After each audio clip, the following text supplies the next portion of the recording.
Yeah, back to this time. I've just time traveled. But no, a little time travel.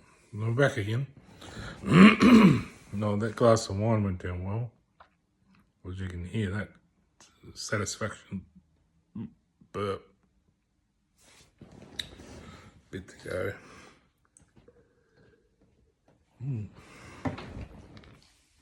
It tastes like cough medicine now this time of night, but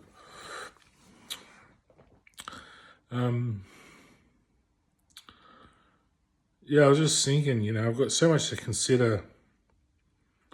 I've got to sort of consider the whole universe at once. It's a lot to consider. Like doing my assignments, it's like, I think, what was all that stuff you talked about in class? I don't remember any yet because I haven't done it enough. I haven't done it enough to make it important, to sort of focus. My focus goes somewhere else, and I think, what was all that about again? But yeah, so I have to research it over and over to try and get the knowledge to stay there. Otherwise, I go into other important things and I forget about it. It can be like that with people, places, things I have to do. Sort of drift off somewhere else. I'm over in some other galaxy, thinking of something I want to do there, and sort of pre-planning ahead. And I don't want to get just. Sometimes I think, why am I doing all this? But then I think, I've got a life to live here. I've got to complete the journey. I've done so much as I can as a single man. I'm trying to find a wife. I'm trying to earn a living. Try find a girlfriend at least, someone just to keep me company. I mean, I can't do any more on my own without any love. That's not the reason. I mean, the reason is I've always wanted that true love, or that passionate person in my life to feel happy and enjoy company and do all those nice things to do. Do you really need a reason? It's just part of humanity, isn't it? Finding someone that you can call someone special to you and hang out and do nice things and, whatever. Maybe if the time's right and you have the right environment, you can have some kids if they're going to be, you feel they're going to be safe and at home and wherever else, yeah, it's tough on your own as a single man. You get a bit used and abused. People think they can just fling you around and chuck you around, but really, I'm doing pretty well. Like, my standards are pretty high. I'm living in this environment, which some people would accept and think, oh, this is home. But to me, it feels a bit like, a bit subpar, really, where I should be. I should be on a beautiful home. I love a nice wood fire. I can just kick back and feel that nice warmth. I get a bit sick of electricity, heaters and lights, and I don't really use my heaters much, actually, but yeah, it'd be nice to have a nice log fire again and just cut my own wood. Maybe that doesn't appeal to some. They don't like the mess, but it's whatever. Here, there, or whatever. I mean, you can always have an outdoor one. That's one solution. Just have a bit of a patio. You can sit under the covers in case it rains or something. Have like some nice, cushy sort of pillowy sort of mattress thing in the chair and snuggle in around the fireplace or something. It's nice. It's not a necessity. It's just what I grew up with, so it's what I miss. And that wine was good. Would have been good with a nice rump steak or something, and just taste it with the steak, and even a bit of chocolate mousse afterwards. Would be going down well. It's got that bit of steak flavour, a bit of mousse, bit of something in it. You kind of want to match the flavors with different foods and wines, and you match up the flavors. Like white wine is more like fish, and I suppose chicken in some ways. It's more a fishy sort of flavor. White wine. It's more you sort of match I'd say chicken's more of a whiskey. Have a whiskey with whiskey and the soda, a little bit of lime juice, with chicken. Yeah, that's what I'd probably have. I've got my whiskey up there. The Grant's is a nice blended whiskey. It's pretty good. To all those who are alcoholics, I'm sorry. I like talking about things I enjoy, and I enjoy just a little drink. But alcoholism to me is like it's like you've been wounded and you're just avoiding what's wounded you, and there's nothing wrong with that. But I think after a while you should just try things again. I think just give it a little go and just see if you still like it. And if it's right out of your field, you've no interest whatsoever, fine. But sometimes after like 10 years, we change, we grow up a bit, we can handle these things differently.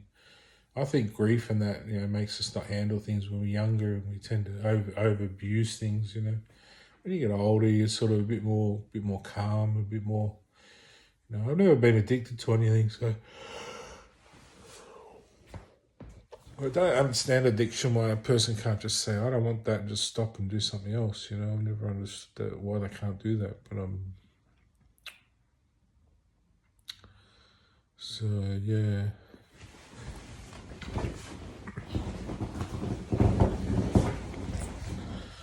I suppose if you have a certain disposition towards sort of losing balance, losing control while you're drinking, it's not good. That's what you want to avoid, I guess.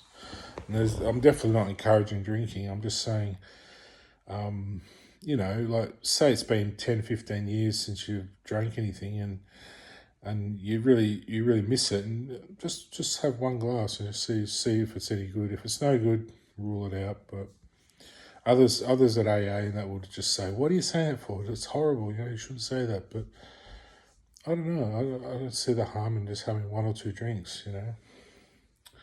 Just have one or two and say it's enough, and then have I don't know, bowl of ice cream, something different. But yeah, everyone's different. Everyone has different tolerance, don't they? So I can have a couple of whiskeys and feel fine. I have 2 or 3 glasses of wine, and they're quite big glasses. I served I probably had 4 drinks there in that big glass, so I must be down to at least half the bottle.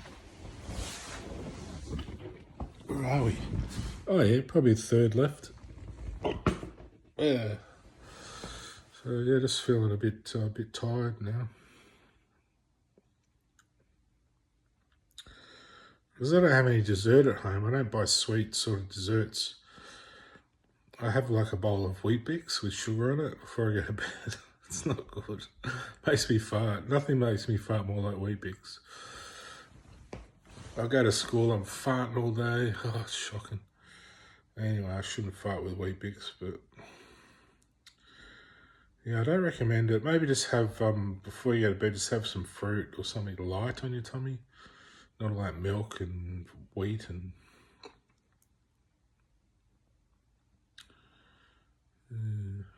Because I suppose what we're doing, we're accelerating in the day, and we're sort of having breakfast overnight before the night before. We're sort of already there. We're already having breakfast. So I suppose if you have Weet-Bix overnight, then just don't have them in the morning. Just have an apple and a cup of coffee or something. I'm info man, aren't I? The centre of info. But yeah, it's hard when you got the whole world to think about. There's no pressure on me. It's just a gentle feeling. But yeah, so much to think about. But yeah, it'd be nice just to chill out for a while. I might just nip off somewhere. I'm not sure where. Just go out camping somewhere, at Caravan Park or somewhere. Don't know where yet. I want to go away somewhere a bit different. I'll have to have a think. Yeah. Somewhere I can take Trigger. I'd like to take Trigger with me, a bit of company, Don't have anyone I can really take camping.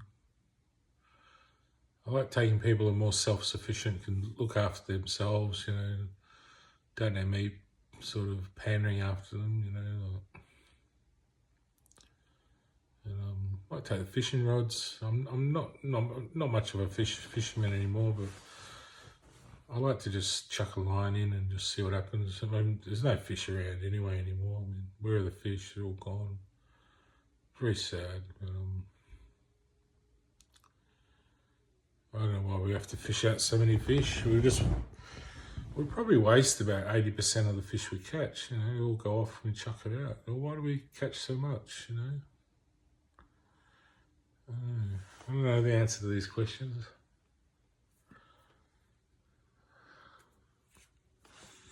Perhaps we should really be more cautious about the fish we're catching, and actually, when we do catch fish, we should cut it up and preserve it, and just have what we need, and not have millions of all these fresh cut fish, all at these markets that probably mostly gets chucked out. I mean, who's going to buy all that? It's so much. You're like 10 stalls of fish. I mean, how much fish do you need?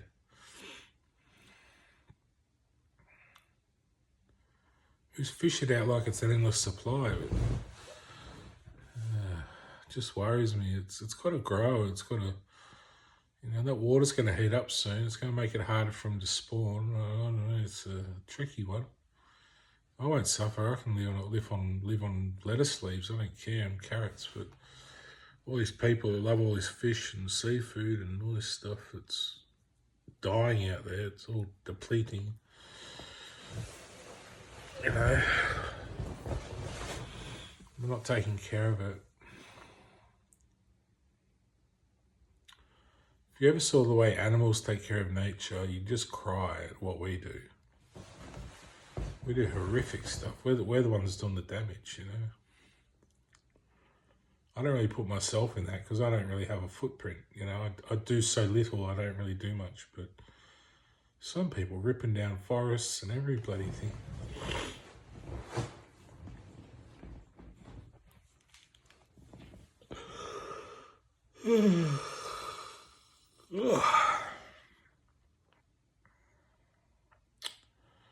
It's probably why I justify my lifestyle, you know, because I'm not leaving a footprint.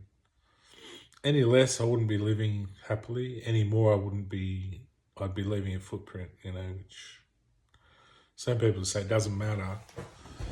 And yeah, normally it wouldn't matter, but under these dire circumstances, you're better off not leaving a footprint on the earth than ripping it up and damaging it more, you know. If we all could just not leave a footprint on the earth at this time in the world would slowly heal up, you know. But some people are just leaving, you know, football field footprints on the earth, you know. So why do they need that much? They get out of it. I don't know.